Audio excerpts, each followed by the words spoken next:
Oke, halo teman-teman. Assalamualaikum warahmatullahi wabarakatuh. Hari ini kita akan berbicara mengenai desain eksperimen. Jadi kita akan membuat sebuah membuat sebuah bentuk tentang eksperimen. Kita mau membuat eksperimen kita ini terdiri dari berapa kelompok, kemudian perlakuannya seperti apa, pemberian pengukurannya seperti apa.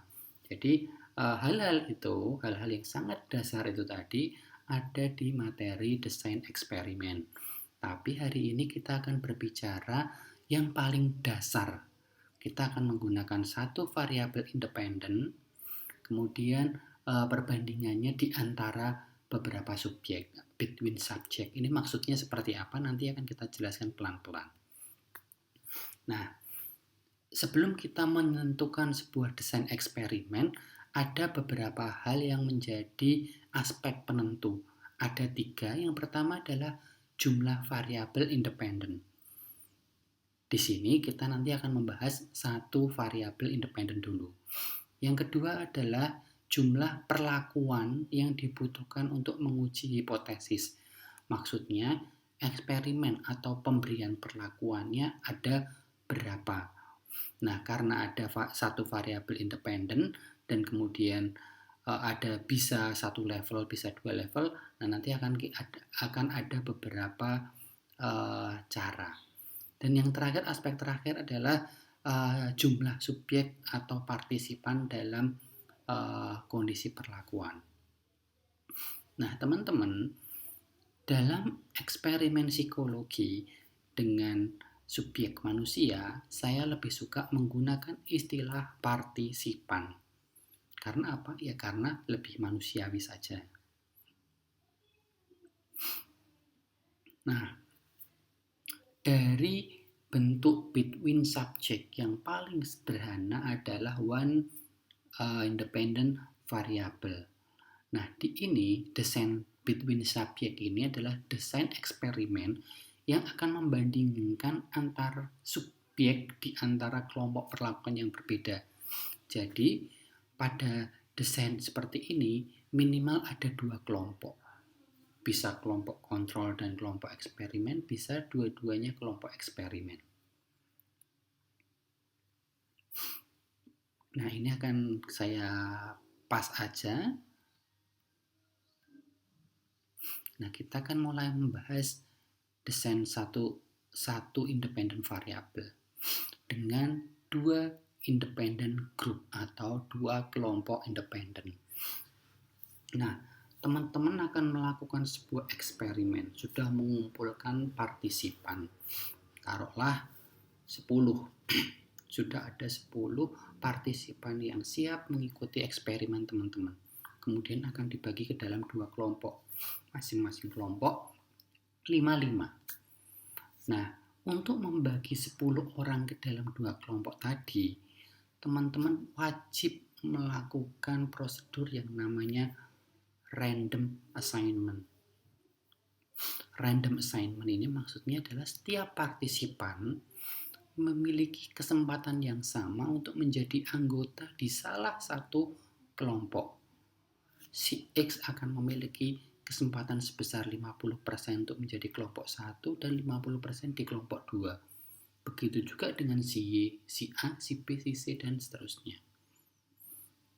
Kenapa kita melakukan random assignment? Tujuannya jelas. Kita melakukan kontrol terhadap variabel ekstrani supaya tidak terjadi confounding. Nah, desain pertama adalah experimental group dan control group design. Nah, di sini ada 2 kelompok dengan 2 perlakuan yang berbeda. Kelompok eksperimen adalah kelompok yang akan mendapat perlakuan berdasarkan rencana penelitian sesuai variabel independen. Misal, saya akan melakukan eksperimen pengaruh cahaya lampu terhadap konsentrasi belajar. Ada 2 kelompok. Kelompok pertama tidak akan mendapatkan perlakuan sesuai dengan prosedur eksperimen. Misalnya, kita akan melakukan prosedur eksperimen dengan 10 watt. Nah, kelompok pertama mungkin tidak akan mendapatkan uh, ruangan dengan pencahayaan sebesar 10 watt misalnya. Nah, mungkin menggunakan contoh dengan cahaya lampu agak repot, agak ribet. Kita akan menggunakan contoh dengan skripsi yang sudah pernah saya lakukan, pengaruh generation task terhadap retrieval memory. Ada dua kelompok kontrol dan kelompok eksperimen. Kelompok eksperimen akan diberikan generation task, sementara kelompok kontrol tidak diberikan perlakuan generation task. Ya gitu ya. Tapi sama-sama mereka dua kelompok itu sama-sama mendapatkan tes memori untuk mengungkap skor retrieval memorinya. Kelompok kontrol ini bisa disebut sebagai kelompok pembanding, tidak mendapat perlakuan apapun atau mendapat perlakuan yang tidak mempengaruhi variabel dependent. Ya, jadi kelompok kontrol ini tidak dikasih perlakuan, ataupun jika dikasih perlakuan, maka adalah perlakuan yang dipastikan tidak akan mempengaruhi variabel dependent. Misalnya, pada penelitian retrieval memory, maka kelompok kontrol diberikan perlakuan yang tidak akan mempengaruhi kemampuan retrieval memorinya. Boleh tidak dikasih perlakuan apapun, tetapi kalau pengalaman saya pada penelitian tersebut, saya akan memberikan tugas mengisi kuesioner tentang kepribadian diri. Nah, kuesioner ini bisa dilakukan untuk mengisi waktu antara tes pertama dan post tes. Nah, pada kelompok experimental groups dan control group design (KE atau KK) bisa melakukan pretest dan post test, tetapi bisa juga tanpa pretest karena sudah ada pembandingnya. Jadi kelompok eksperimen akan dibandingkan oleh kelompok kontrol, kelompok yang tidak diberikan perlakuan. Karena apa? Dari hasil dua kelompok ini kita bisa mengambil kesimpulan, oh ternyata memang perlakuan generation effect ini bisa mempengaruhi, bisa meningkatkan hasil tes memori gitu. Ya, pada kelompok kontrol semua perlakuan yang diberikan pada anggotanya sama persis dengan kelompok eksperimen, kecuali manipulasi eksperimen atau perlakuan eksperimennya. Nah, kemudian yang kedua adalah two experimental groups. Ini sama dengan KE dan KK, hanya saja tidak ada KK, tapi dua-duanya KE. Nah, biasanya ini dilakukan pada penelitian satu variabel independen, tapi variabel independen memiliki beberapa level. Di sini saya memberikan contoh pengaruh cahaya lampu neon terhadap konsentrasi belajar. Variabel independennya adalah cahaya lampu neon. Nah, cahaya lampu bisa dibagi dalam banyak level, ada yang 5 watt, 10 watt, 15, 20 dan sebagainya. Nah, ini kita menentukan 10 watt dan 20 watt. Jadi yang satu lebih terang. Nah, sebenarnya mana nih yang bisa mempengaruhi, yang dapat meningkatkan konsentrasi belajar itu yang terang atau yang 10 watt? Jangan lupa membagi para partisipan dalam dua kelompok harus tetap menggunakan random assignment. Jadi, kapan kita akan menggunakan dua kelompok independen? Syaratnya adalah jika variabel independennya ada satu, jika hipotesis dapat diuji dengan dua kondisi perlakuan. Maksudnya dua kondisi perlakuan itu gimana? Yang satu perlakuan eksperimen, yang satu perlakuan kontrol. Atau yang satu perlakuan eksperimen level 1, yang kedua perlakuan eksperimen level 2. Nah, Pelaksanaan dua kelompok independen ini akan mengasumsikan bahwa random assignment telah membagi partisipan ke dalam dua kelompok secara setara. Jadi begitu teman-teman melakukan random assignment, maka asumsi-asumsi bahwa dua kelompok ini tidak seimbang atau tidak setara, atau kelompok yang satunya lebih pintar daripada kelompok yang kelompok yang satunya lebih lebih rata-rata usianya lebih dewasa daripada kelompok yang satunya, itu semua akan gugur. Karena dengan random assignment ada banyak sekali hal-hal yang menyebabkan banyak sekali variabel eksterni yang dapat digugurkan.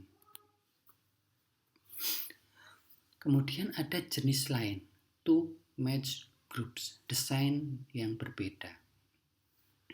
Biasanya dua kelompok dalam desain two match group ini bisa KE-KK, bisa KE1 dan KE2.